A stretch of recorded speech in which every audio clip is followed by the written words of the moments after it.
Today on our show, we have Sonny Porter, and you'll hear about his being a producer. Well, here we are today with somebody uniquely different, not just the background, but the soul himself.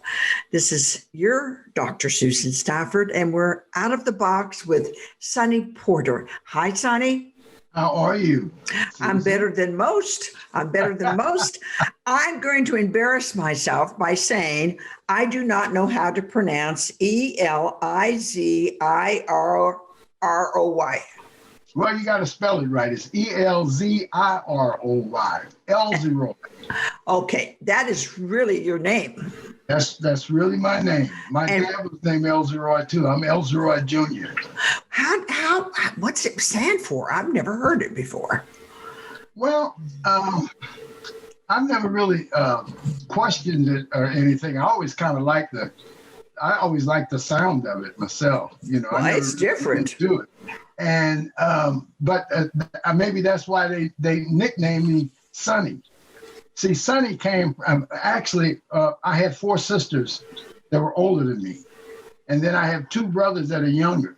Well, I was the oldest boy, and I was the only boy for quite a few years. And so they used to call me Sonny Man. Because I had 4 sisters and okay. I was the only boy, right? Okay. And that was another nickname I had. Well, but Elziroy, when I was going to grade school and high school, they always called me Elziroy. But my friends and my family would call me Sonny, or my cousins and all would call me Sonny Man. Sonny Man. So I got tagged with a lot of stuff. I can only imagine. But I've never really looked up Elziroy or anything like that. I just liked it, you know. Well, I never had read it before. Obviously, I didn't even know how to spell it. So you taught me something. It's interesting. I'm looking through, the founder and president, so the folks will know who we're talking to, a future agency and production company. Now, what you have done, this is remarkable for me to read, because when I met you and Brenda, I just liked you, and then I started loving you. I didn't know you had all this background. You follow? The background's pretty impressive. You were a tour manager, a lighting designer, a production manager, entertainment business manager, as it were. You worked in so many numerous positions that I'm not for sure which one to talk to, so I'll talk to all of them. I love this, expertise required to produce outstanding events. Your expertise. And that's a lot right there. We haven't even gone further. I mean, that's really a lot. That's, to me, a lot of keys to have to carry. Well, I've been really blessed. I never thought that I'd even be in the entertainment business. I didn't really know when I was coming up what I wanted to do. All I knew is that I always had something in me that knew I was going to do something. Maybe not all those different things you saw, but those are situations that I was put into, and God allowed me to be able to do it, And I didn't even realize it at the time, but he did allow me to do it. Yeah, I don't think most people really, in the business or otherwise, start doing something because they have to. It's necessity. No one else is there to do it. You've got to do it. And all of a sudden you learn to do it. And then you learn to do that, and you're learning to do something else. And pretty soon you're becoming a man that they need, somebody they need, because he knows how to do it. And I think that happens when you're growing up and working and learning. And to me, you've done a lot of that. I mean, this is a lot of different. And by the way, before I go on, you've had members of Congress congratulate you and do testimonies for you. You've had presidents and CEOs talk about you. All good, I might add. And my goodness, is that the chairman of McDonald's Godspell? Gospel. I've produced that show for 21 years. You did it 21 Shrine years? Auditorium. It's a Shrine Auditorium for McDonald's here in Los Angeles. Now, how'd you fall into that, or did they come after Well, you, or what? well, what happened? I had a friend, Irv Wellett, who was a good friend of Billy Davidson's, and I was in Irv's office, and Lindsay Hughes, who's the chairman, was in charge of McDonald Gospel Fest. They had it going that year.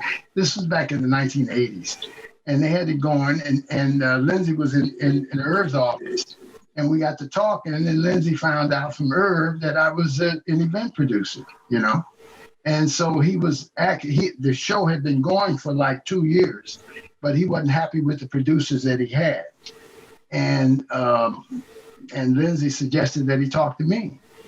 And so we talked, and he decided to use me for the first year, and I did it for 21 years after that.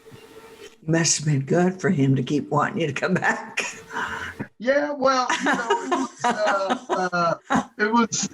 was on the road with Billy in Maryland also at the time, and it was a yearly show. So I would come off the road if I had to take care of things, for the show, because I had a team of people working for me for that too. So it all worked out because it was all entertainment. So Tell me something. You've been doing it 30 years. Can I just ask about what age were you a teenager when you started? Just a yes or no will do. Well, no, I wasn't a teenager. Okay. All right. But 30 years is a long time to be doing something. Right. That you like and people want you back for. Well, I stopped doing it actually in 2005. Why? Well, because actually they stopped doing the event here at that time. Did they move it to someplace else? Well, they had them all across the country, actually, different McDonald's, but this was the one in LA. It was actually the biggest one. Uh-huh. And we did it at the Shrine every year, which is an incredible theater also. Oh, yeah. Yeah. And they do the Grammys and all that there. But as things go, things change, and after a while they decided to discontinue it. And they discontinued it all over the country. Well, I think it was pretty super, if I may say, for anybody to hold a job for 21 years. And I think that's quite a compliment to you. It would be to me. I was wondering, when you go to do certain things, like people will say, well, you can't get anything done if you don't have the right lighting. That's true. That's true, isn't it? Yes. I mean, it can make or break you, right? Right. Exactly. Well, the same thing with, I found in production, you just have to have, you have to go through a lot to learn what is the best and what's not the best. So that means that, fortunately for me, I was on the road for 20 years, working as a lighting designer and also a tour manager. And as a tour manager, you have to be in charge of musicians, and you have to advance the date and talk to the acts, the different venues that you're going to work in, and set up everything for the act to come in and perform. Well, so that with that, you're involved in theater. Yeah. And so every place that we would work, usually we work some pretty, one nice thing about working with some of the acts I got to work with, I got to work in all types of venues, state fairs, theaters, places like the Shrine Auditorium, doing symphony dates where we would go like to Chastain Park in Atlanta. Oh my! We worked for the symphony there. We do symphony. We used to do a lot of symphony dates in the summer, and state fairs in the summer, which is a whole different kind of thing, venues, because they're set up for state fairs. I remember remember state fairs. I miss them. Oh, we used to do them every summer. I just miss them. I miss a lot of things, but I do miss that. Remember going to a state fair was a big thing. Oh, well, you went. I mean, I never. The only time I went to state fairs is because I was working. But I mean, we used to do them just about all summer, during the summer, and it was like being in the country. Well, it was country. I mean, And that we were doing theaters, and we worked Vegas and all the big hotels. Yeah. We worked at the Wynn when Steve Wynn had his hotel in Atlantic City. That was the first time I'd even heard of it. And I never will forget this. I'll share this with you. I never will forget. We arrived in Philadelphia. We played some of the other hotels, the Trump's Hotel, Trump Plaza, the resorts. We played all those hotels. But then Steve built that hotel, and it was called the Wynn, I think. And I remember when we got to when we arrived at the airport, and his people came to greet us. I knew this was something different than what I had really experienced because of the class of those people. I mean, they really took care of us. And but I had a feeling about it just when they started talking to us and the way they treated us. And when we got to the hotel, the way they greeted us at the hotel, and then when we went backstage, the way it was, they were first class people. And I can count one maybe other hotel that was really first class like Steve Wynn's. That was the Marina Hotel in Atlantic City. Those guys knew what they were doing too. And the rest of them, well, the Caesars was great. The big Hilton, Vegas, those, Oh yeah. you know what I mean? But it was another whole level with Steve Wynn, know? And I never got to really meet him, but Brenda and I, we stay at the Wynn Hotel every time we go to Vegas. That's where we stay all the time. You might want to say he didn't get to meet you either, Sonny. Works both ways. I understand from my friends that do know him that he's quite a wonderful guy. He got some bad publicity a couple of years ago, but who doesn't get bad publicity? Put me down. I mean, it's part of life. What entails entertainment business as tour manager? Well, as a tour manager, you deal with setting up rehearsals or advancing the date to the people that are buying you. In other words, to the theaters. You talk to whoever's in charge of production at the theaters, and you let them know. You send them riders, what they call riders. That your rider is all the requirements that you have to be able to do your show. The type of sound you need, the type of lighting you need, the different equipment that you need to do the show. And you set up rehearsals. When you first get there, you'll have a rehearsal in the afternoon. You have to set that up and let them know you set up the schedule for rehearsals, and to let the theater people, the production people at the venue know what they need to do to be able to set you up for your rehearsal and sound check and for the show. So it's quite complicated, But once you get you do it, and you're doing it with, especially at some of the nicer theaters that guys are used to you coming in and other acts coming in, then after a while you build relationships with them, and they pretty well know what you need. You just need to call if you've been working there before. But the first time you go in, it's new to them and new to you. I mean, it's new to them because they don't really know your show other than by reading the advanced rider that you have to send them. And they go over that, and then they get me on the phone, and we talk about the different questions. They ask me questions on how they should do this, or what kind of equipment, or whatever. And I have to tell them all that. You have to know it to tell them. Well, yeah. Oh, yeah. So I guess you kind of knew a lot, knowledge. Well, trust me, I've made some real mistakes. No, not you. Yeah, I did, and but it's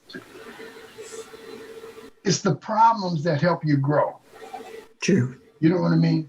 And when I first started doing it, it was, I messed up a little bit, but I had been in the military also. I was in the service for 6 years. And Which branch? Which branch? Army. Okay. I was stationed in Germany, here in the States, but I was stationed in Germany. And we used to do border patrol in Germany. This is in the 60s. Mm-hmm. And I was there. I was in the 4th Army Division, 15 Cavalry. And so I was a sergeant. So that helped me a lot. So I still had that same mentality when I got out of service. And so when I ended up doing the tour manager, it wasn't it wasn't any shock to me because I was used to being in charge.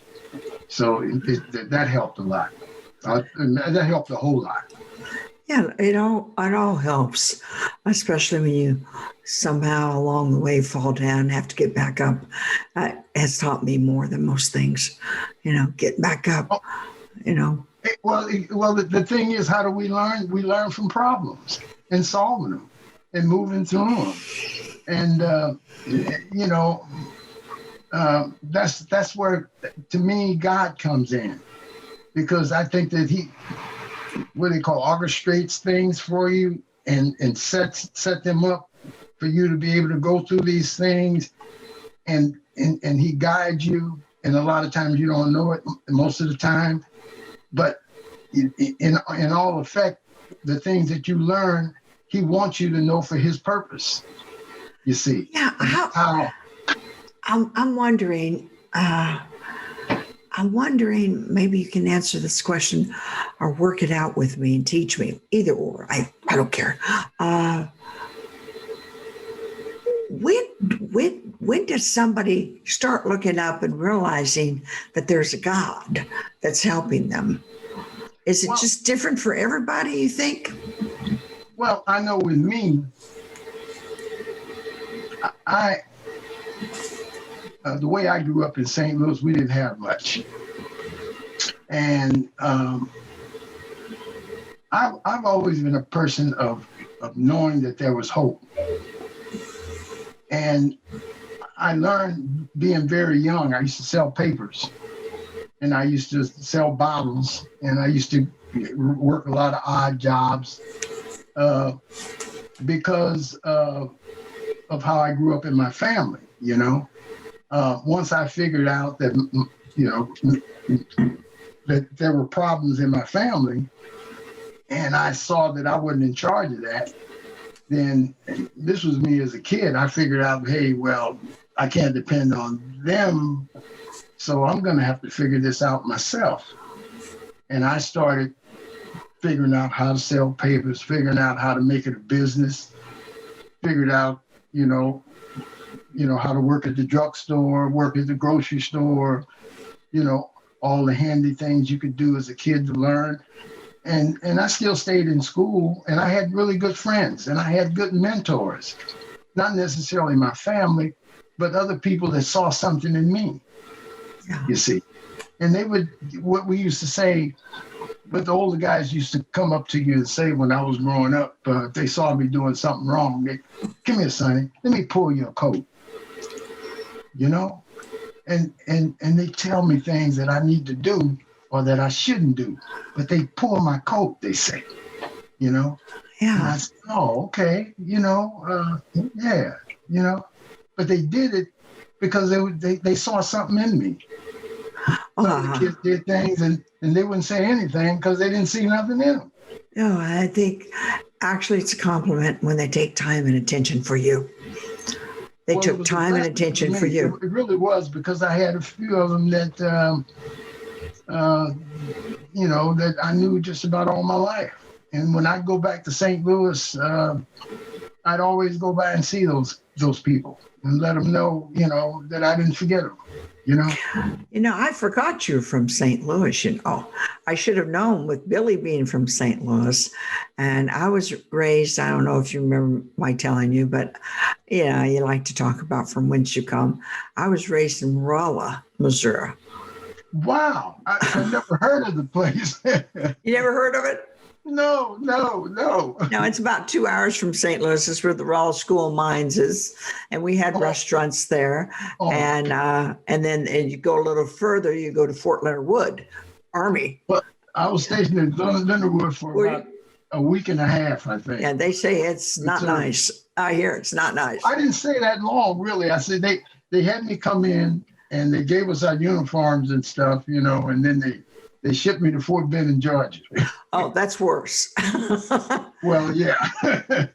From what the military people tell me, I represented the armed forces for a few years as Miss Armed Forces, and I'd go one place and they'd say, "This is a great base." I go to another and they'd say, "Boy, this is really bad," Oh, yeah. So Yeah. that's my information from them. That's all I know. But So how did you meet this this beautiful girl, wise, intelligent girl, wife by the name of Brenda? How'd you meet her? Well, I met Brenda. I hate you to ask me this. I had to. I met Brenda. Brenda was working at the Fairmont Hotel in Dallas, and we were playing there. We played there for about maybe 10 days, and that's where I met Brenda, and she was a hostess there. And Of course. And she thought I was very arrogant and not a very well, not that she didn't think I was nice, but she just thought I was kind of arrogant, stuck up and all that. And just the way I kind of handled myself. But, at that time I was in charge of a lot of things and I had to get things done. So, being in the military and understanding that kind of background, coming out of that kind of background, I knew that to get things done, you had to be, you had to really deal with who was in charge most of the time. Otherwise, when people get too familiar, then you can't get your job done, So I learned that from the military, and that's how I used to do everything. And but the last night we were there, I was working with Billy in Maryland at the time. And the last night we were there, we were throwing a party for our sound man, the guy that was in charge of our sound. I invited her and her girlfriend up to Maryland Suite for the party, Billy Maryland Suite. And they came up and we got to have, and she said, "I didn't know you were so much fun." She was very surprised, And so I said, "Well, yeah, I am." She said, "But why didn't you act like this before?" I said, "Because I was working all the time, And, Yeah. Yeah. And so that evening I invited her. Well, I said we were leaving that morning, and I told her to come out to the airport and maybe we could have breakfast before we flew out, And she did that, and that's how it all started. And we've been married 41 years almost. 41 years. 41 years when? What month? What month? May. Actually, it's May the 11th. May It was the just 11th. before what's the holiday in May? Tammy, write down May the 11th. Let's see if they'll both do the show with us then. If you're in town, maybe we can do a show with the two of you. Oh, May, okay. May the 11th. Yeah, I think it was it was Valentine's Day or something. I don't know. Brenda. We got married on Mother's Day. Oh, Mother's Day. It was Mother's Day. We got married on Mother's Day. Well, that's close to Valentine's Day, Brenda. But we got married on the Queen Mary. Oh, did you? We got married on the Queen Mary, yeah. We got married at the chapel of Queen Mary, yeah. That's Billy sweet. was my best man. Who Billy Davis was my best man. Oh, I didn't realize that. And I was the best man at him Marilyn's wedding. I didn't realize that either. Oh, for you folks that are just coming in, this is Dr. Susan Stafford with Out of the Box, and I'm sitting with my friend and somebody very talented, Sonny Porter, and we're talking about Marilyn McCoo and Billy Davis Jr. He stood up for them, and they stood up for he and Brenda when they got married. In case you're just coming in right now, so that gives you an update. Yeah, Mother's Day, May the 11th. We'll see if we can get you back on then. Who knows? Okay, we love to do that. Who knows? Who knows? The shadow know. So, how'd you move to California? Or why? I was in the service. I came out here when I got out of service. I came before that, and I really liked it. And I came on leave. My sister lived here, and so I came out and went up on Sunset Boulevard and saw Tina Turner and Ike Turner playing at this club next to the Whiskey A Go Go, and Yeah. my cousin took me up there. Man, I was like, wow, So then I left there. I left here and went up to Washington, which I was stationed up at Madigan General Hospital up in Washington, Fort Hood. I can't even think of the name of it. It doesn't make any difference. We'll fill it in. May the 11th, we'll think of it. And when I was there, I was discharged from Fort Lewis, Washington. That's where it was. Okay. Fort Lewis, Washington. And when I was getting discharged, which is in July of 1964, I think, or 65, I was supposed to go back to St. Louis, my hometown, and I decided to go back to California. And so I was going to drive to St. Louis, but I decided to drive to California, and I drove back down to L.A., and I haven't left since. Yeah, there's something about L.A. Oh, it was that L.A. was wonderful at that time. It was great, and I was starstruck and all that. And then that's where Billy and I ended up being roommates. I was Billy's roommate when the Fifth Dimension started. Oh, no. More history. I know. I was Billy's roommate. Yeah, we were roommates. Yeah, and I used to pick him up from the airport when the group first took off. I was going to the airport picking up Billy, and got to go to the studios. I wasn't even in the entertainment business. And but I said, I sure want to get in. I said, Billy, what should I do, man? Should I try to play an instrument? He said, buy you a bass.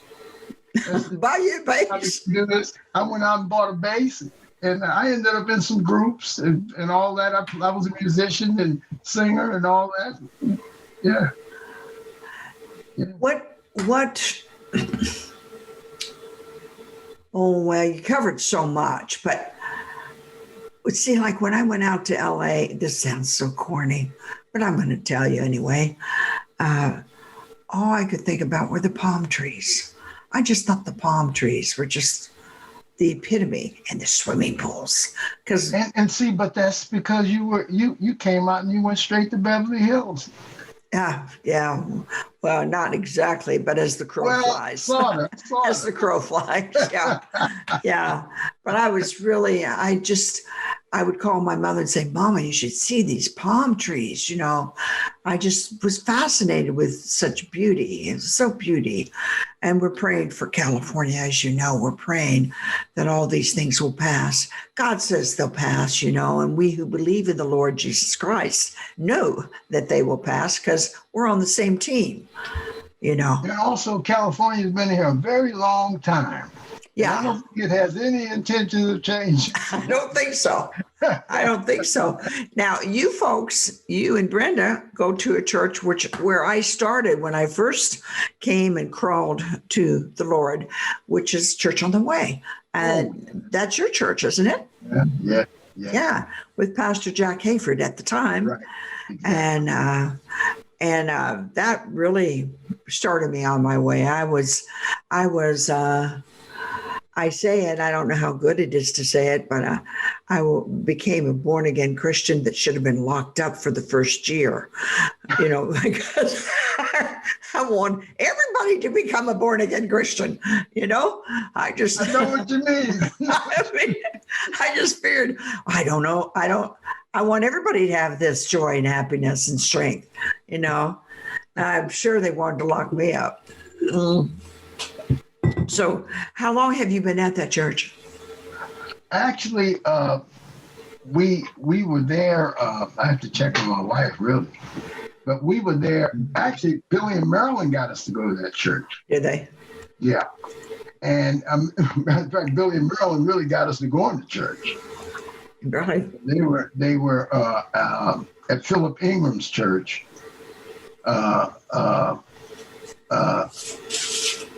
I think that's one of the churches we started with it, but we ended up at Church on the Way.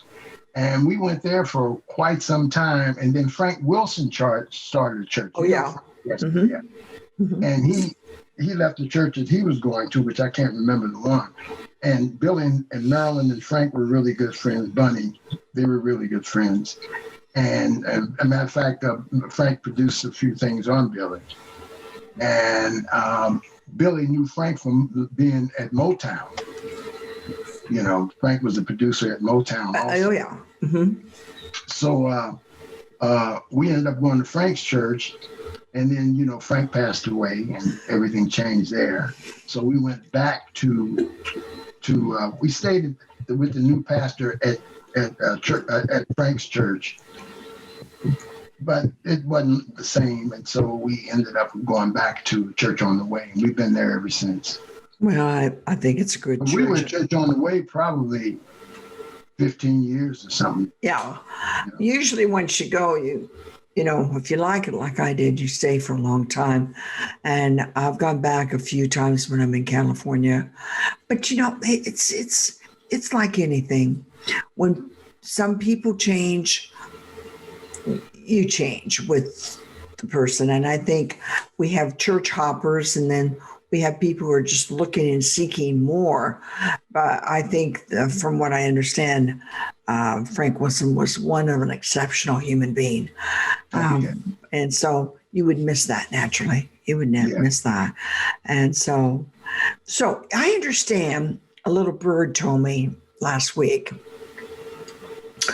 a little bird starting with B for Brenda, told me last week that you do all sorts of things at home on your computer. And I mean, what is it that you do? She said you do a lot of things at home. What is that? Well, I like to do video editing. I'm really into music, and I'll take if I see videos of artists that's done music years ago, and the videos they're old, but they're still quality, but they're old. You can't hardly. I can go in and redo the video, get the colors back, improve the sound, and do a little editing to bring it up to date, so you can really be entertained by it. That's awesome. Yeah, but it has to be on a certain thing, though. I mean, you can't just take it from a beta or VHS it has to be. Well, yeah. Usually I take it off YouTube, or you can go on YouTube, and they still show a lot of old videos that aren't that great because of the aging of the video. Mm-hmm. Well, I can go and bring the quality of it up to where you can see it, even improve some of the sound. I got equipment to be able to do all that. You enjoy doing that? I enjoy doing that.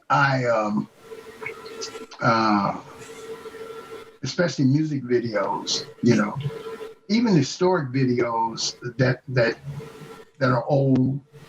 I did an interview. I improved the interview that. I'm trying to remember this guy's name, but he did a video with he was interviewing Miles Davis, and Miles Davis was on his show, but the video was old, and I redid it and brought it up to par. There's your telephone. it just went away. Okay. I was going to answer. It could be Billy or Marilyn, Right.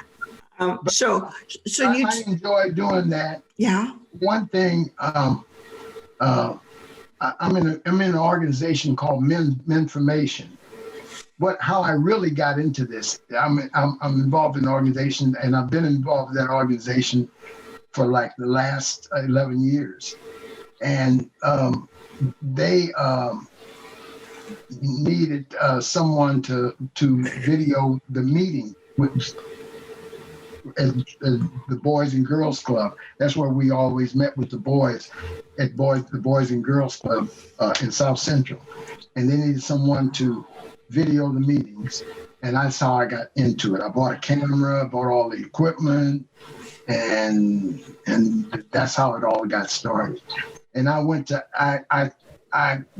Olson, which is right around the corner from where I live here in Playa del Rey, to classes, and the teachers there, because I've been in the entertainment business and I do know what quality is when it comes to filming and all, and all that, just from being in the business and being around some of the best people. Because I used to go to a lot of the TV shows with Billy and Marilyn when they did some of the shows, a lot of the shows years ago at NBC and all those places. Well, the instructors, I didn't particularly care for the instructors at Olson's because they seemed to be people that really couldn't make it big in the business. Yeah. And so I had an Apple computer at the time, so I started going to Apple for all my classes.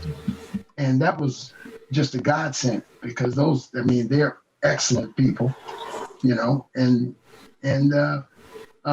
that's where I learned a lot of my skills. So you were ahead of, well, not ahead, but in time, you're in beat with all this technology.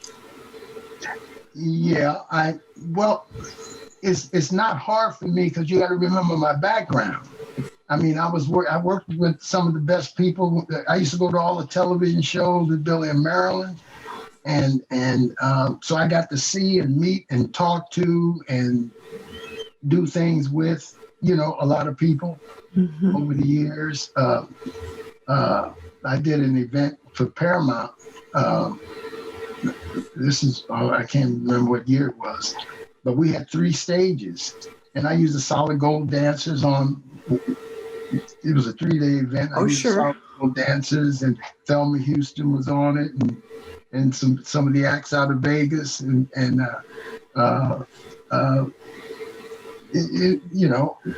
So when you do those kind of things, and you go and you want to start something new, the difference in who knows what they're doing and who doesn't. Sure. Even though they're supposed to teach you, when they know what they're doing. There's certain thing about people that know what they're doing. There's certain things about people that they didn't have a problem not being the best. They just wanted to get through. And they get jobs, teachers and all that, and people don't know, so they can stay, but with me, I can go in and I can look at the way just like Miles Davis. They asked Miles, he was doing an interview, and a guy asked Miles Davis, he said, how do you know good musicians? Do you have to hear them play? What makes you know? He said, I don't have to hear them play. I can tell the way they walk in the room. Confidence. The carriage that they have. You know what I mean? Yeah. I know then that they can do what they do, but it means that it takes one to know one. That's true. Absolutely. You know what I mean? And that's life, So. And that's with everything and anything. That's my point. I don't care what it is.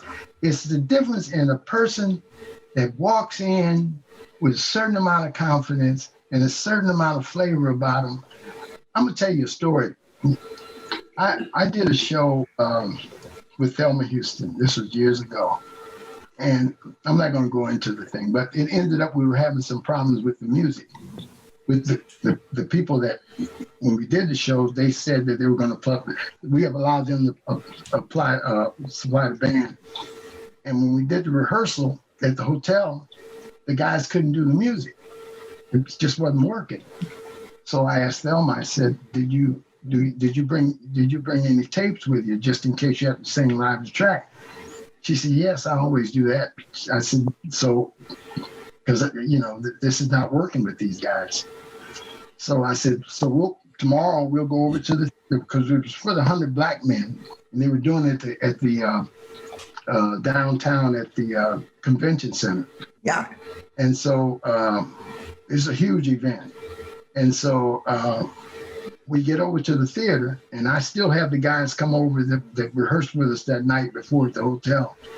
And we still was working on the music. And I went backstage, and someone said, are you the producer of the show? I said, yeah, because somebody told him my name and all.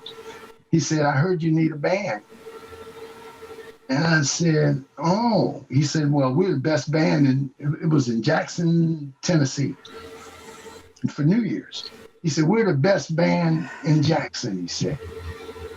He said, and I hear you need a band. I said, He said, well, he told me the name of the band. He says, I'm the drummer. The guy that was with him was the bass player, his brother. He said, and we can play a show. Play on the show. I said, but it's the way they carried themselves, the way they were forward, the way I said, I think these guys can do it. So I cleared the other band off, put them on. They played the heck out of her music. You see what I mean? Yeah. That's an example. I mean, just the way they came up to me, I knew this was, and they said what they wanted to do. The way they said it, the way they cared, the way they handled themselves, I knew I had something. Yeah, but you knew that you knew that you knew. What can I say? I mean, that's just what's good instinct too. It's like, I mean, if I see somebody that's from the street, I know he's from the street. If I see somebody that's on the other side of Wall Street or something, I can tell that he's walking like he's somebody. I can usually tell the difference, but I do think it takes a good eye and that you recognize them and you gave them a chance. And for instance, remember when we were at the what's the name of where do we always eat in Beverly Hills at the event on Sundays? Polo Lounge. The Polo Lounge. Remember and we saw George Hamilton, and you know George, yeah, and all that. And I had been to his Hamilton's in Vegas. Me and Billy's dad, I did the Oktoberfest in Vegas. This was years ago. And me and Billy's dad, Billy's dad worked with me for a while too, for quite a while. And we used to, after the show, we go to Hamilton's. Yeah. And you remember I was telling them that, hey man, I love that place. It just had that class flavor. Yeah. That's why I wanted you to introduce me to him. Yeah. And but it's just, I mean, when he was talking to me, he was telling us about the history of the place and all that. Mm-hmm. Hamilton's, I think he had one in Beverly Hills too, right? Yes. Mm-hmm. Yes. And he was just, but he was, I mean, it was so good to meet him, and I'd never met him, but I'd been to Brenda's been there, I would take people there when he had it in Vegas. But it was the atmosphere and the flavor that you knew somebody would own the thing with Hamilton. I knew him before I met him, other than just movies, just from being in his establishment. Right. Well, that was kind of interesting because I had a sense that you weren't one to say, I want to meet somebody, but because you had a purpose of being in his place so long, so often with Brenda, and it was a happening, it was a happening, that place, that you enjoyed it so much. And so my question to you, young man, is I have put you down on a May the 11th. Now we'll have to check to see if that's on a Thursday, because that's when we shoot here. But we'll check it, and we might have to do it a day before, or a day after. So will you come back and we'll do another show? Well, yeah. I love talking to you anyway. But I think we'll put Brenda on with you that time. Okay. So that way, since it's your anniversary. She'll be real interesting too. She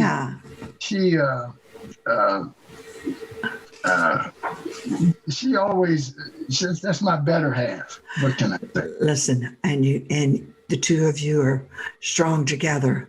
And I just want to thank you. This is Susan Stafford with Out of the Box with Sonny Porter, who we all know we should take a cheerful pill after listening to him, because you're so happy. You're so joyful. Thank you so much, Sonny. Love you. Oh, thank you. Love you too. Bye. Bye.